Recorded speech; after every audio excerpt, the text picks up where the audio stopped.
Assalamualaikum warahmatullahi wabarakatuh. Bertemu dengan saya lagi, Dr. Hewan Fernanda. Di sini saya akan sharing nih mengenai tips and trick untuk lulus kuliah secara cepat. Ya, yang dimana saya dulu S1 hanya menempuh 3,4 tahun dan juga koas dan S2 saya hanya sekitar 2 tahun. Jadi total yang saya butuhkan untuk dari lulus S1 hingga koas hanya sekitar 5,5 tahun. Wah, agak ini ya. Saya lihat dulu, memang ketika memulai sesuatu ini kalian harus punya tujuannya. Ini saya akan membagikan tips and triknya. Yang pertama mengenai teori dan skill. Ketika jangan sampai ini bukan hanya untuk kesehatan aja ya, tapi untuk secara general. Kalau kalian S1 ingin lulus 3,4 tahun atau 3,5 tahun, itu kalian harus tahu nih. Jadi jangan sampai kalian lulus cepat, tapi kalian nggak punya pengalaman, nggak punya skill, hanya mengandalkan IPK-nya juga pas-pasan. Jangan sampai seperti itu. Banyak sekali sekarang persaingannya itu sangat ketat dan juga banyak sekali pengangguran intelektual sekarang. Memang banyak faktor mendukung kenapa banyaknya pengangguran intelektual zaman sekarang. Maka dari itu, di sini saya akan membagikan tips and trick buat teman-teman sekalian biar bagaimana kalian tetap lulus secara cepat tapi kalian mempunyai impact-nya. Yang pertama yang saya kuasai adalah teori dan skill saya. Ketika saya mau lulus kuliah S1 dengan proses yang cepat, S1 koas dan juga S2 saya, itu saya tetap mempelajari teori tetapi juga bersamaan dengan skill saya. Jadi ketika saya dulu S1, saya sudah memulai hal ini dari S1, saya sudah punya target, saya ingin kuliahnya cepat. Tapi karena saya tahu persaingan saya di luar sana makin ketat, maka saya harus punya skill yang saya butuhkan untuk di pasar. Kalau saya sebagai kedokteran hewan, sebagai dokter hewan, saya mempunyai keinginan sebagai peneliti, pengajar, dan juga inginnya ketika praktisi. Maka dari itu saya sudah punya basicnya dulu, dan mungkin untuk jurusan lainnya itu juga sama, mungkin di desain atau apa yang dibutuhkan di pasaran sekarang apa, kalian bisa coba itu. Gak harus di pertengahan semester atau di akhir semester, sekalian baru bingung nih. Banyak sekali saya dapat pertanyaan, lulus 3,5 tahun tapi nggak punya pengalaman, atau lulus 4 tahun punya pengalaman. Kalau kalian bisa lulus 3,5 tahun punya pengalaman, kenapa tidak? Ya. Jadi yang pertama, saya itu sudah mulai magang sendiri. Itu nggak harus ditentukan ketika diwajibkan oleh perkuliahan. Kalian bisa mulai ketika kalian sedang liburan semester. Ini saya lakukan ketika saya sedang semester 2 di FKH UB, di Kedokteran Hewan Universitas Brawijaya. Saya sudah mulai magang di Dinas Peternakan Kota Mojokerto.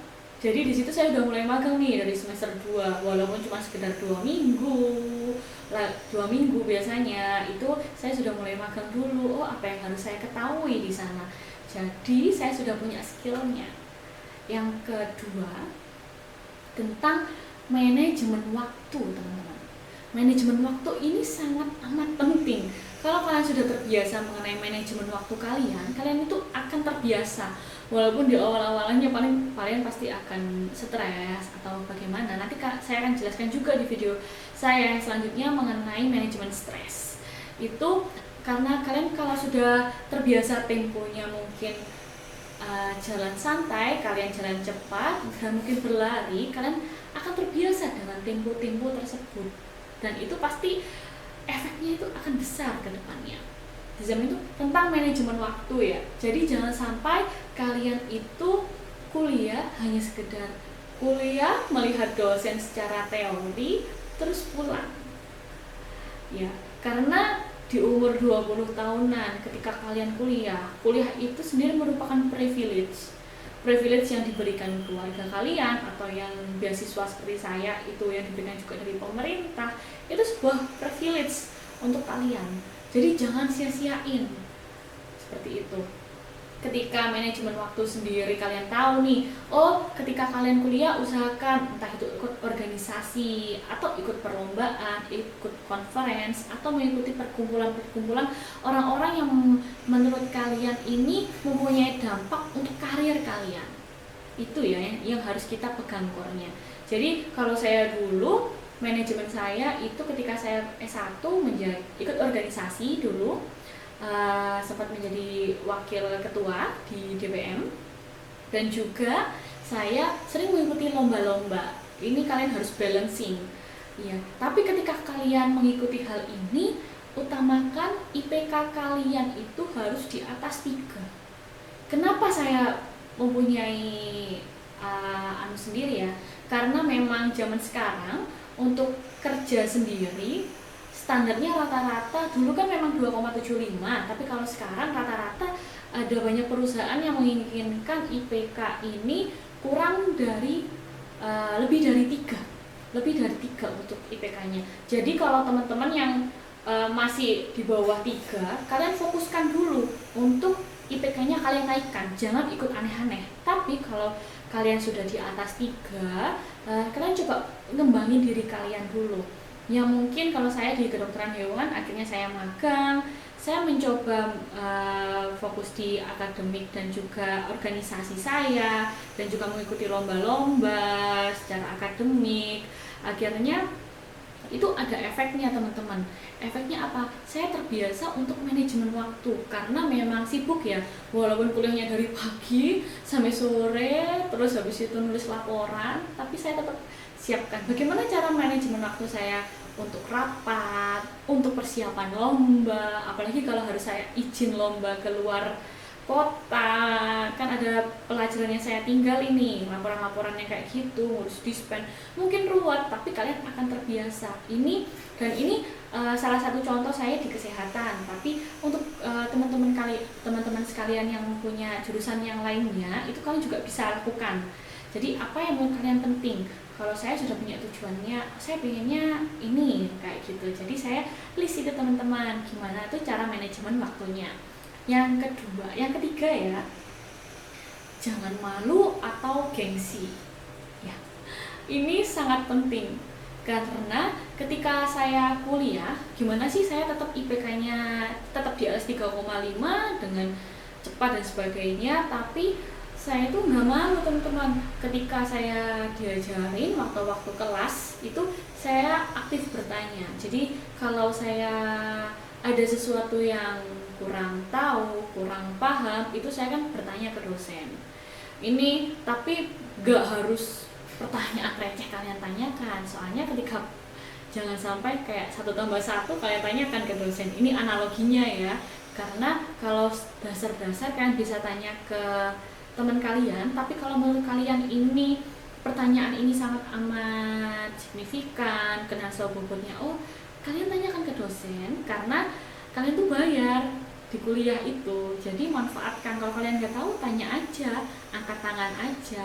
Jadi jangan ngurusin teman-teman, kok dia caper ya tanya terus, kok dia tanya terus sih, kayak gitu. Enggak, karena itu memang hak kalian untuk tanya, hak kalian untuk mendapatkan informasi seperti itu. Jadi karena memang kebiasaan saya yang tadi sering bertanya, akhirnya dosen itu ada yang notice, dia benar-benar minat atas pelajaran ini, dia memang mempunyai keinginan belajar yang kuat dan sebagainya. Akhirnya mungkin kalian punya nih, masuk ke step berikutnya mengenai relasi. Akhirnya kalian punya relasi nih. Kalau saya sendiri yang dari masuk ke organisasi akhirnya kan sering keep kontak nih sama pihak akademik, karena mungkin saya ini akhirnya dinotis dosen atau kayak gimana, akhirnya saya kenalan dengan dosen. Tetapi jangan lupa etika dan adab itu penting ketika kalian WhatsApp dosen, bertemu dosen, ketika berbicara bagaimana sih caranya, bagaimana sih kalian bertanya, itu harus ada etikanya. Jangan sampai dosen kalian akhirnya malah sakit hati atau tersinggung atas kata-kata kalian, karena jangan sampai relasi kalian ini terputus kayak gitu. Karena hal-hal kecil yang udah kalian lakukan itu pasti efeknya nggak langsung dapat nih ya, efeknya itu mungkin beberapa tahun kemudian. Akhirnya 3,4 tahun karena saya merasa skillnya tadi sudah terdapat dan relasi yang saya bangun sendiri, relasi itu nggak harus dari orang tua, dari orang saudara dan sebagainya, tapi kalau bisa ketika kalian kuliah, kalian punya kesempatan, kalian bangun relasinya itu.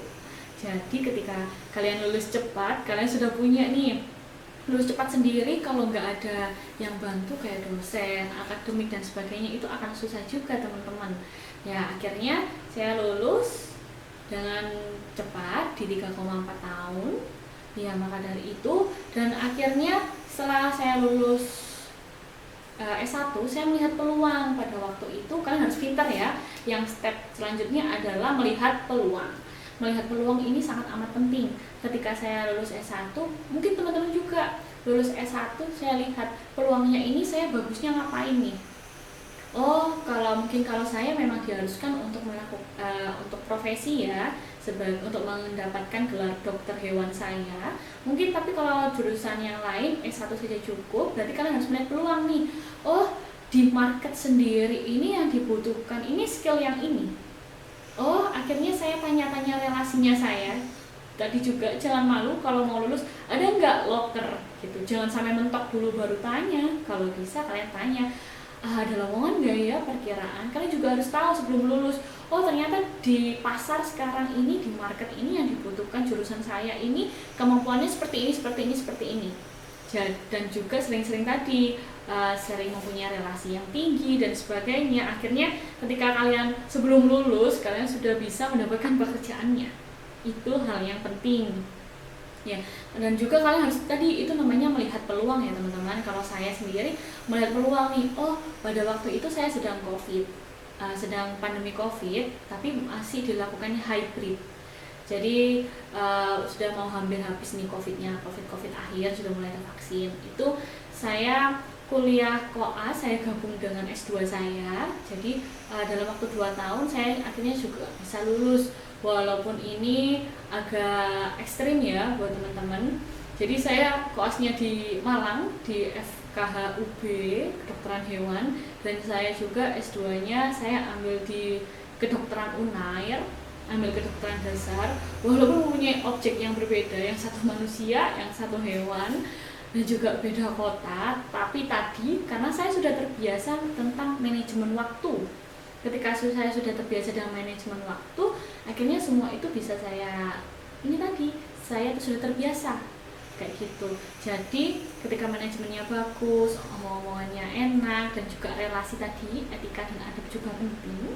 Ketika bertemu dengan akademik dan sebagainya, itu bisa dinegosiasi tadi juga. Jadi hal-hal yang penting ini juga melihat peluang. Pada akhirnya saya lulus dengan cepat, saya mempunyai skill. Di samping mempunyai skill, saya tahu pasar itu gimana. Jadi saya sebelum lulus sendiri itu, lulus koas sudah mendapatkan offering buat kerja seperti itu. Jadi hal-hal core yang saya share ke teman-teman adalah teori dan skill itu penting yang pertama. Yang kedua, jangan lupa manajemen waktu. Manajemen waktu ini sangat amatlah penting. Gimana yang biasanya kalian cuman jalan, kalian harus terbiasa jalan cepat. Ketika jalan cepat, kalian bisa naikkan ritmenya, jadi berlari. Yang ketiga, jangan malu. Kalau kalian punya kesempatan, jangan nunggu temen. Gak usah nungguin temen. Karena hidup kalian itu, kalian adalah pemain utama di hidup kalian. Jadi jangan malu teman-teman, omongan dan sebagainya. Terus jangan lupa relasi kalian, relasi itu penting. Gak harus relasi dari keluarga mengandalkan orang tua, karena relasi itu bisa kalian terbitkan sendiri, kalian munculkan sendiri ke permukaan. Dan yang terakhir tentang melihat peluang. Peluang-peluang apa aja yang harus kalian dapatkan ketika akan melakukan tujuan kalian tersebut ya. Jadi itu adalah pemaparan secara singkat saya mengenai tips and trick mengenai bagaimana cara kalian lulus cepat tapi mempunyai skill yang dibutuhkan di masyarakat dan juga di perusahaan nantinya ya. Jangan lupa sebelumnya untuk subscribe dan like dari video ini. Ya, sekian dari saya. Wassalamualaikum warahmatullahi wabarakatuh. Jangan lupa subscribe.